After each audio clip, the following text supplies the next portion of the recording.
News at 6 with Andrew Johnson. Good evening. Thanks for joining us. Esquimalt and the CRD will have to settle the sewage dispute on their own. The province says it won't intervene in the sludge slinging match. It won't even referee. The two sides have been at a stalemate for months, so with no help on the horizon, where does that leave one of the most expensive projects in the region's history? CTV's Stephanie Sherlock reports. It would have looked something like this.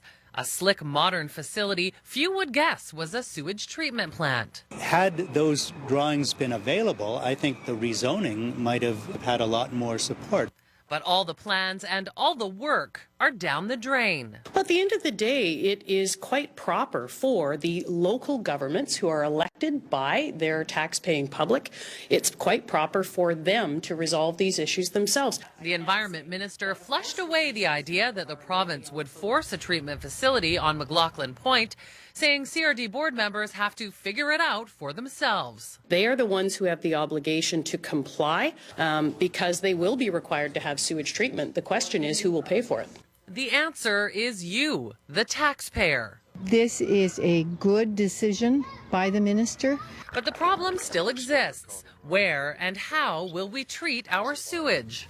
We have heard that there are other ways of doing this that could be better, and I'm hopeful that they'll look at the distributed model and how do we make that happen in this region, because I think that gives the best bang for the buck. Speaking of bucks, so far nearly 50 million of them have been spent and 50 million more are committed. And the CRD is no closer to treating its sewage than it was a year ago, or even 2, or even 20. The key problem here is that the CRD have taken so long to get where we are, they've lost the public trust on this. There is no social license for the present plan. And now it's back to the drawing board. We don't know whether we'll be able to find a single site, whether we'll be forced to use multiple sites.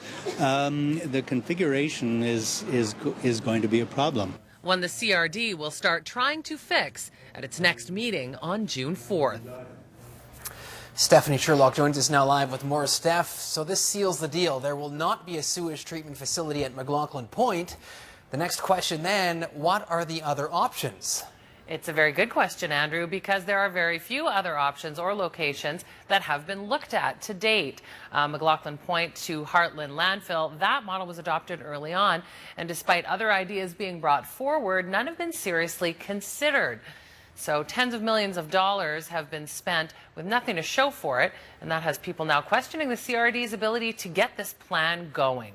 And if they don't come to a consensus soon, taxpayers could end up being on the hook for nearly $1 billion. All right, we'll have more on this tomorrow. Thanks, Stephanie. You're welcome.